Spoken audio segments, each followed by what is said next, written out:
Vous savez pourquoi il n'y a pas de centrale nucléaire en Bretagne? Parce que les Bretons sont trop déter. Dans les années 80, il y a eu 3 projets nucléaires en Bretagne, notamment le plus connu, c'est dans la ville de Plogoff. Et en fait, à chaque fois, il y a eu énormément de résistance locale.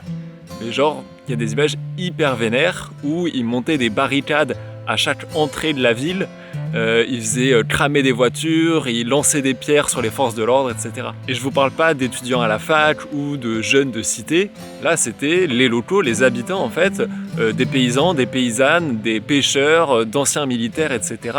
qui se sont rebellés contre l'État. Eux, dans leur critique du nucléaire, il y avait à la fois la pollution, donc la destruction des sols, les risques aussi liés au nucléaire, et puis leur perte en autonomie.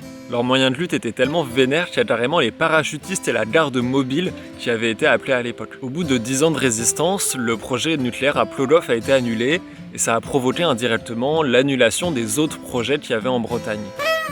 La nuance qu'on mettrait à ça, c'est que en fait, ça a seulement déplacé le problème, c'est-à-dire qu'il y a d'autres centrales nucléaires qui ont été construites en France et la Bretagne continue encore aujourd'hui d'importer l'énergie nucléaire. Et c'est un problème qu'on rencontre dans beaucoup de luttes locales, c'est-à-dire qu'on fait que déplacer les problèmes et les projets industriels voient souvent le jour mais sur un autre territoire. Ce que ça nous apprend, c'est que les luttes locales ne sont pas suffisantes et qu'on a aussi besoin d'une résistance anti-industrielle mondiale.